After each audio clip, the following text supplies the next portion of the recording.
Hi guys, welcome to another episode of Trauma Pond HQ. My name's Olivia and this is where we sit by the pond and we have a little chat. I just want to talk about, I'm going to jump on a bandwagon here. I'm We're going to talk about the Phillip Schofield issue and ITV because it turns out so many people are speaking out against this. Funnily enough, Holly Willoughby isn't. And I feel like this is a very important topic to cover because have been people from this toxic work environment that have ended up taking their lives because of how bad the atmosphere and care is in this particular environment. And unfortunately, all I'm feeling is now that there are so many people that have been able to survive from this. We don't know how many victims there really are from ITV, but it seems like there's a lot, and this does not surprise me. Um, but there is a young boy. Well, he's not a boy now, but he was young when all of this happened to him. He is a victim of Phillip Schofield. There's no other way to put it. He's a victim. So are a lot of people that have worked at ITV, and this is just going to be one of those horrific things that I'm going to be looking back on an interview to see just how big the discrepancies are. Eamonn Holmes did an interview talking about that day of what happened when Phillip came out. And he pointed out a few things. He said that apparently this was all done right off the cuff. They had no idea that it was going to happen until that day. Yet, and I had no idea about this, but Holly Willoughby is dyslexic. I had no idea she was dyslexic. And as a dyslexic person, I know exactly what it means to be reading directly from prompter. I've also had a past life in the acting and directing industry. So I know exactly how that's supposed to go. And any time that I was ever involved in reading, I needed at least a day to practice all of the script. And Eamonn Holmes has said that she was reading from a prompter that day and she's supposed to be dyslexic. So that doesn't make any sense. So what I thought we would do is we would actually re-watch. I haven't actually seen this in a couple of years. I think I only watched it when it first happened. Maybe I've watched it once or twice since then, but it's been a while, so I can't really remember too much of it.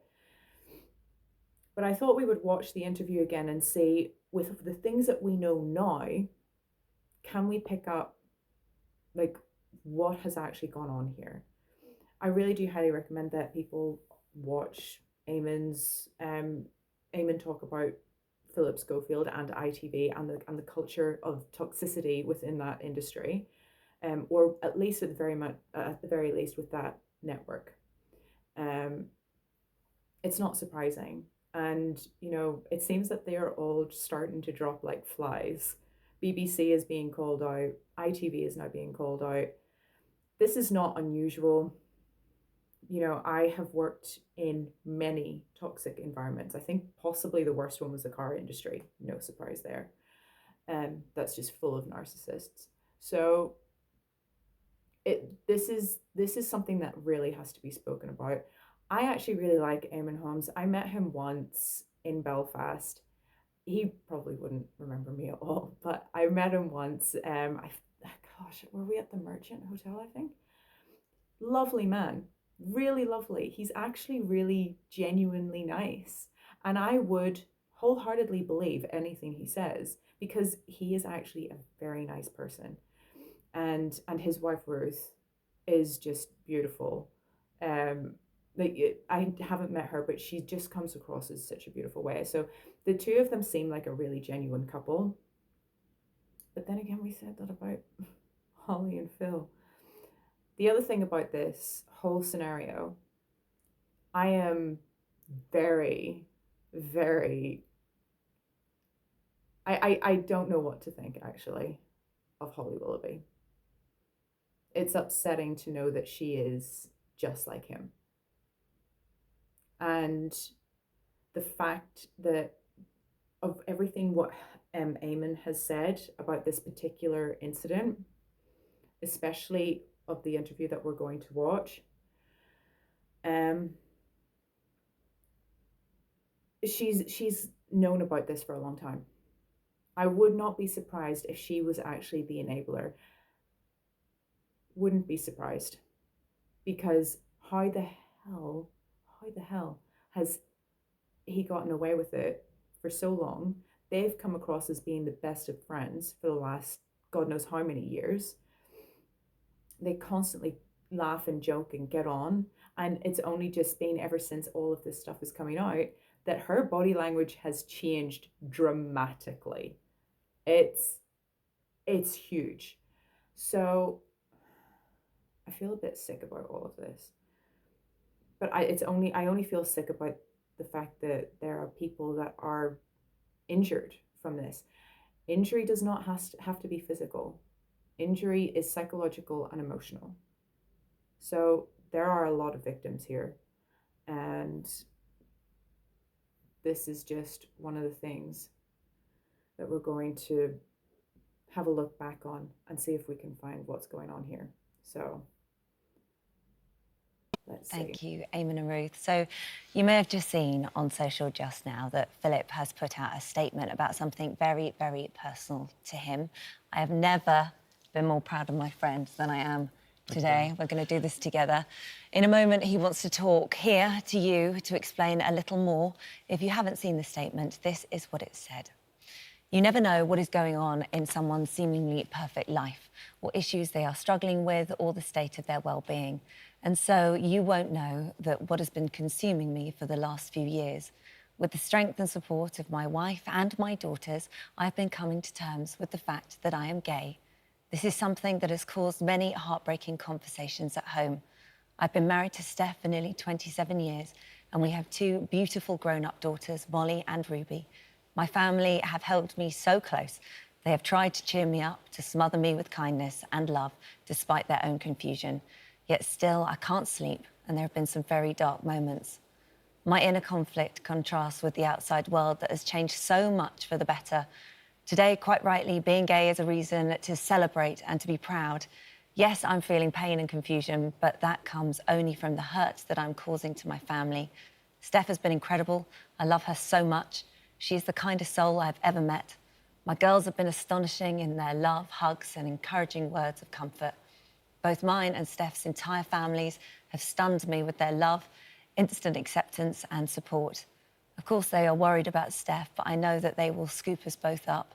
My friends are just the best, especially Holly, who has been so kind and wise and who has hugged me as I sobbed on her shoulder. At ITV, I couldn't hope to work with more wonderful and supportive teams. Every day on This Morning, I sit in awe of those that we meet and who have been brave and open in confronting their truth. So now it's my turn to share mine. This will probably all come as something of a surprise, and I understand.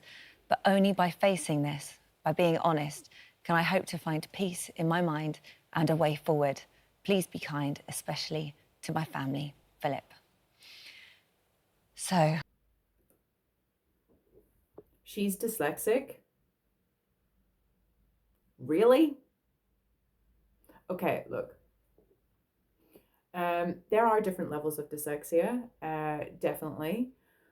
I am quite a bad source. Like my dyslexia is actually very bad. I didn't think it could get worse, but my dad's is worse than mine. And I do have two siblings who also have dyslexia, nowhere near as bad as what mine is. And like I said, I have been involved slightly in the end. Like, I studied it for a short time. You need a lot of time to be able to get that amount of monologue in without stuttering or without losing contracts, especially whenever you're reading it from a prompter. Now, when Eamonn was talking about this, he said that they were informed that this was coming out that day. Now, there's an awful lot of things that just don't add up about this situation. One, everything happened a couple of days after the awards that this young victim, and I am just going to call him the victim, because that is what he is. And there is no sugarcoating it. The victim, Matthew, went to the producers of This Morning and ITV a little bit drunk, or overly drunk, I don't know. I wasn't there. But apparently the story goes he was drunk and ended up saying to these producers that what they did was wrong. And he ended up confronting them at this award show. A couple of days later, this happens. So I wouldn't be surprised if the next morning the producers got together and goes, right, we have to release a statement. And this was forced. So, because there is a part of me that I think I do remember them saying that he didn't have to force this. I think. I can't remember. Like I said, it's been a few years. So, that doesn't make any sense. That, you know, the timeline is definitely there. She has had a lot of time to practice that.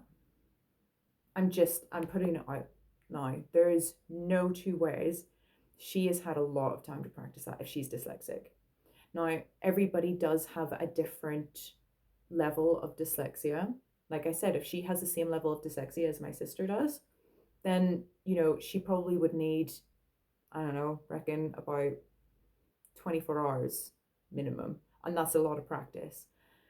This is her job as well. So the practice of doing this as a job for many, many years, you know, she's been doing this job now for probably, I think you can go back as far as the 90s, late 90s, that she's been doing this job. And this is just insane. So it wasn't just prompt two. Well, I guess in a way it was prompt two. They had to, something happened one night, and then a couple of days later they were releasing the statement. And already, this is very pally. You will notice as well, if you see the most recent ones of them together, the body language is completely different. Completely different. Holly's definitely looking to take her steps back. But it seems as though Holly is no better than him because she hasn't said anything.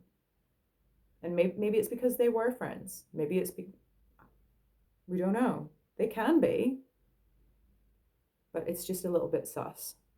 Yeah. At that point, and I know that, I mean, reading that, I can hear your voice, I can hear the pain, I can hear how difficult that is for you. This is a big day, and I know that it's something that you've been living with, as you said there, in a conflict for a really, really long time. It's out there now. How does this moment feel? It's funny because everyone I've spoken to, you, have all been so supportive and so loving and caring. And my entire family, to a person, have grabbed us and said, it's okay, it's okay. We love you, we're proud of you. Yeah. And every person I tell, it gets a little lighter and a little lighter. But at the same time, you know, I have made this decision, which is essential for me and essential for my head. Yeah. And that's principally the reason that I've done this. Of course, I'm really very aware that, you know, Steph and the girls are home watching this. And we're all together. We spent a lot of time together. We spend a lot of time together, obviously. And they've been supporting us as we got to this moment, because we all knew it was coming.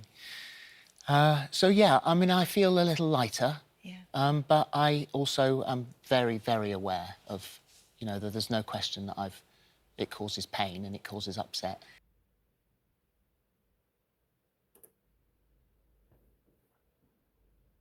That's very wish-washy. Very wish-washy, is it not? Is it just me? looking back on it, you can understand that there would be nerves about it. You know, if the whole scenario didn't exist around it being the showrunner boy, the victim, yeah, it would be nerve-wracking. Absolutely, it would be nerve-wracking. He's clenched in that whole thing. When just before Holly started reading things out, he was shaking. And the thing is, this was done in 2020. There is no shame about being gay in 2020. If anything, now it's gone full circle, and now unfortunately that community is getting slandered again, which is really unfortunate.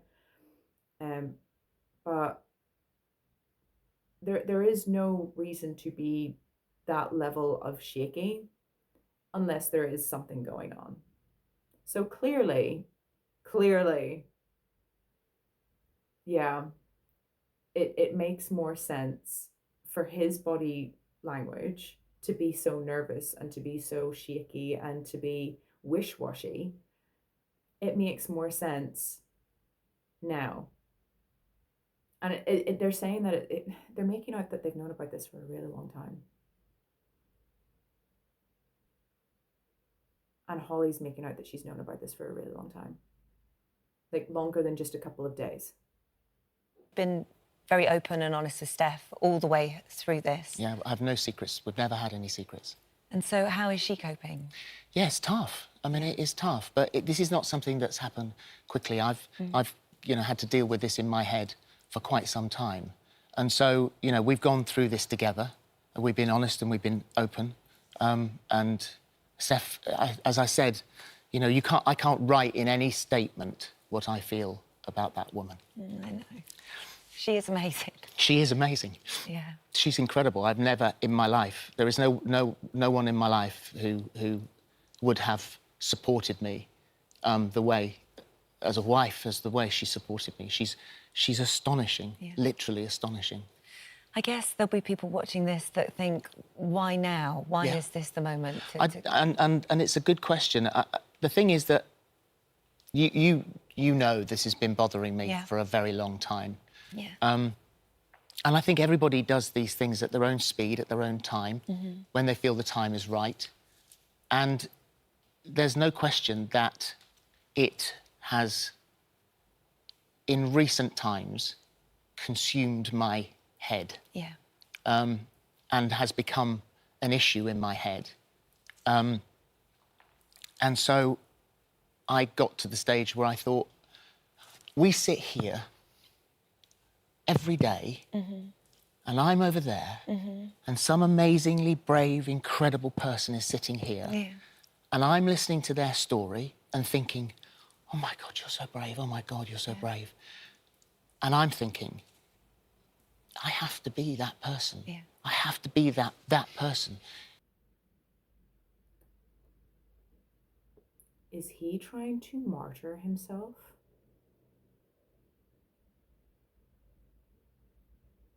Are you serious? Okay. Couple of things.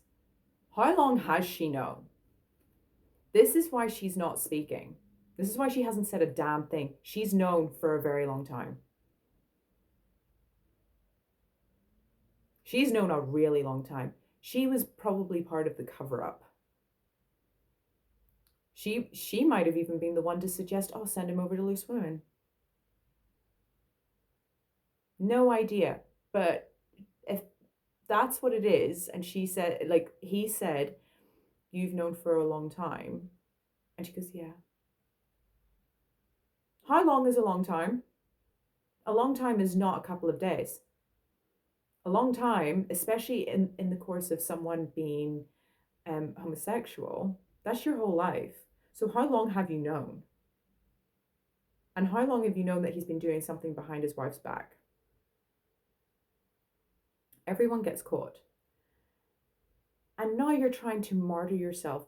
The thing is, these stories that have come out on that show, people talking about horrific things that have happened to them.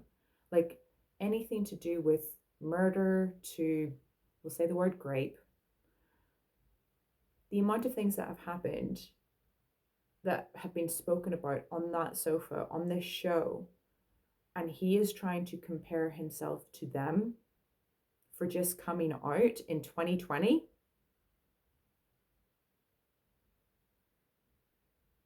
In comparison to that, and there's a victim involved. Yeah. This is deep. I was getting to the point where I didn't like myself very much because I wasn't being honest with myself. And so, you know, when is the right time? When is the right time to do it? And as a family, it's the right time. But there'll be many people that wouldn't have that courage and wouldn't live their truth at any point. There are, of course, you know, there are people around the world, there are people in this country, there are people watching this, and we always say talk to someone, and believe me, Yeah. when we say that, and we do say that a lot on this show, you must talk to someone, you must talk to someone. Yeah. I have, and it's helped a lot. And it's brought me back from, I mentioned those dark places in the statement, you know, talking to people does bring you back. And in some cases, talking to people saves you. Yeah. And you have to discuss it with my friends, with my family, with my wife. You know, we've talked it through, and you have to talk it through. And I think it's really important to stress as well that you haven't had your hand forced here at all. This is my decision. This is your decision. This is my decision. This is absolutely my decision. It was something I knew that I had to do. And I don't know what the world will be like now. I don't know how this will be taken or what people will think. But what I would say is that, yes, I am very, very conscious of the hurt. Yeah. And so my overriding emotion with my family is obviously going to be guilt, because I do feel guilty that, you know, this can't be anything other than a painful process for them. You can't change who you are. No. But at the same time, I will sit here and say, actually, I'm proud of myself today. And I am proud of myself today. Yeah, you should be. You have two grown-up daughters, Molly and Ruby, who are a credit to you and Steph. Telling them can't have been easy. No, it wasn't. It wasn't easy, but they are. Yeah. So amazing in their love and support. I sat them down and I told them, and they jumped up and they gave me a hug, a big hug, a long hug, and then they hugged Steph and they said, it's okay, this is fine, you know, this is fine. We'll be okay. We'll be okay. We'll always be a family. You know, we're always us four is what we always call ourselves. Yeah. We'll always be that. I wonder how they're feeling now. That's all I'm thinking of. What are they like now? What is his wife? What are his kids going through? Oh my God, his kids, even though they're adults, like, he would have been known as, they would have been known as, oh my God, your dad's Phillip Schofield. And now it's going to be, oh, your dad is Phillip Schofield. Imagine what his family is going to be dealing with. That's horrible. I will say though, I think all of us should talk more. All of us need to. We all need to talk more. We can't shame or degrade people for the experiences that they have gone through. This is a horrific experience. If it didn't involve victims, if there was no other victims, this would be a genuine story. But because there are victims involved, this story is horrifying. And this is being compared to potentially being as bad as Jimmy Savile. I really truly hope it's not, but it's going with the same level of cover-up. And the BBC is no different from ITV in this toxic forum. The amount of people that were removed from BBC for speaking out about Jimmy Savile back in the 90s, even the 80s, and demonized and ridiculed. The amount of people that get shut down for this, for speaking out about truth, is insane. And then they become victims. They shout out for victims, and then they become the victims themselves.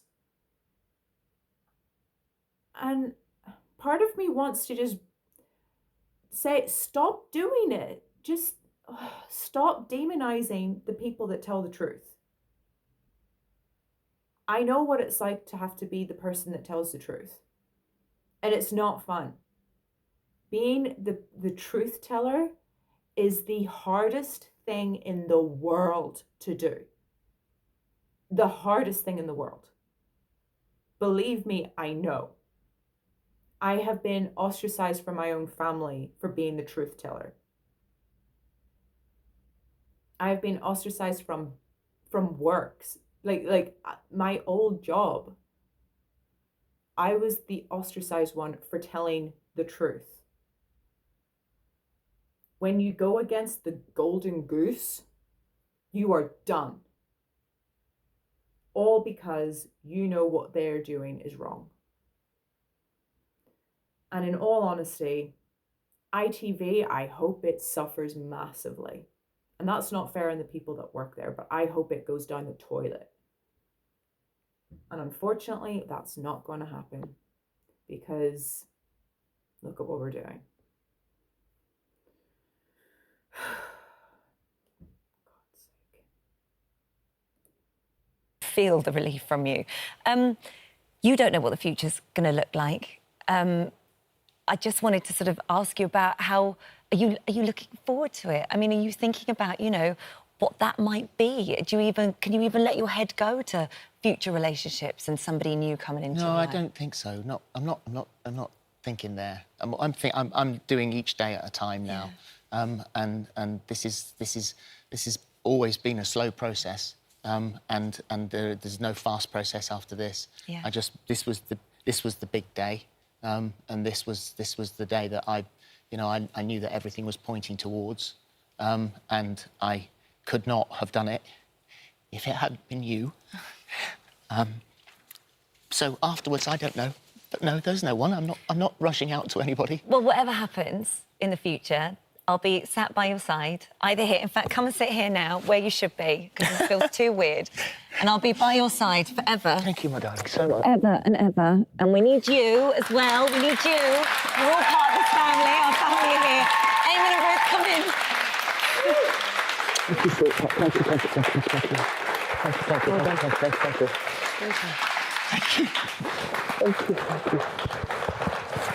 Well done. Really come in. Well. All right. Did you see how Eamonn walked over? Well, I'm going to play that again. Eamonn and Ruth, come in. Thank you, sweetheart. Thank you. That walk said it all. And do you know what? I remember whenever this first happened, and always thinking that walk was peculiar. I remember the first time seeing it and thinking, why is he walking like that?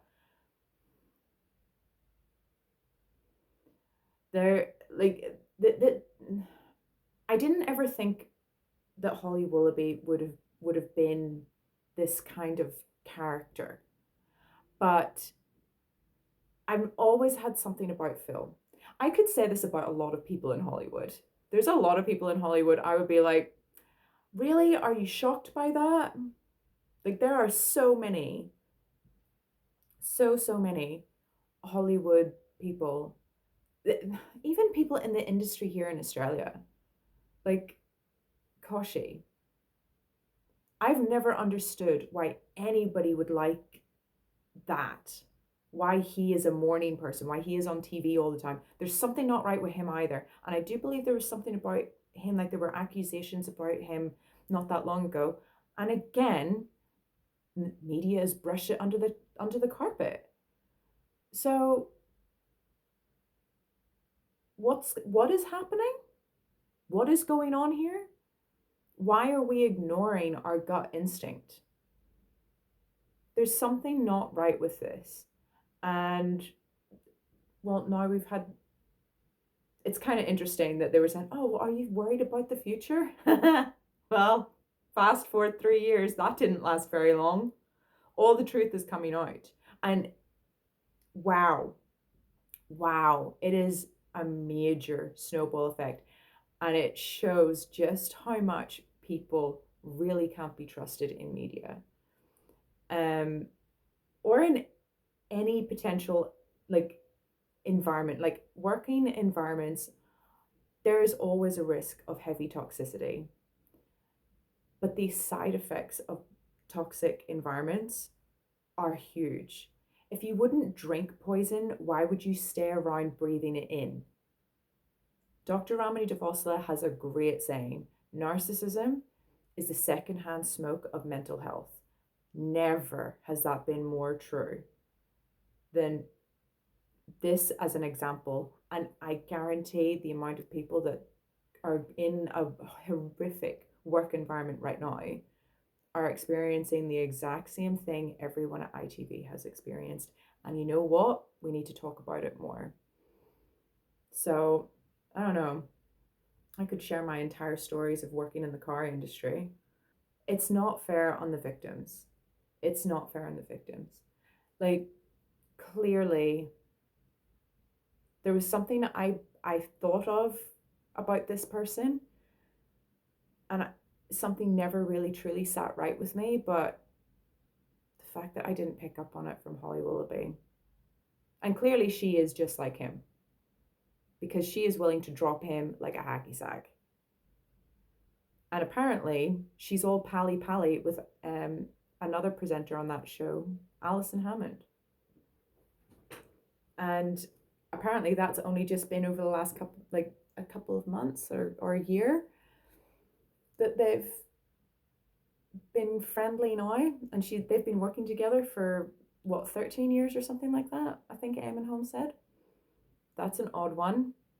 So narcissistic people will attach themselves to people that will give them a better standing. Narcissistic people only choose people who have value. So, to them, anyway. Look, this is only the tip of the iceberg. Eamonn Holmes and Ruth, they got sacked from This Morning for, questioning everything to do with Phillip Schofield, which they should never have, that should not have happened. Carrie Katona is another victim of Phillip Schofield, and she has an interview as well, which I highly recommend people see, because she is broken and has been broken ever since she had been on the show with Phillip Schofield. He destroyed her. Amanda Holden's another one. She does not like Phillip Schofield either. Kim Woodburn, well, I mean, she is a character in and of herself. She is very boisterous, kind of like Katie Hopkins, who has also been speaking out about him as well. That's no surprise. Carol McGriffin, she's a bit boisterous, but she's a together woman, and she has gone, I don't know why ITV want to protect him so much. And she's been saying that for a very long time. And I think the worst thing about this was Caroline Flack. She ended up taking her life because of ITV. And that's just one of many people who end up getting pushed to breaking point because of toxic work environments. Because if there is zero care for people's mental health, this is what happens. And I'm done with that. We all need to be done with that. And we need to start speaking out against things like this. Because the damage that these things cause, look at what it does. Do your own research for it. I don't have to tell you anything. You can do your own research. But, guys, I really hope that you have enjoyed this traumatizing adventure to watch Phillip Schofield lie through his back teeth. If you've enjoyed it, please like the video, subscribe, leave a comment. All of that really helps, and I would love for this to be something that we do quite regularly. It would be great to like do more of this stuff. So thank you so much, guys, for watching. Please like, subscribe, comment, ring the notification bell, and I will hopefully see you guys in the future. That's it from me. I will see you very soon. Mwah. Have a good week.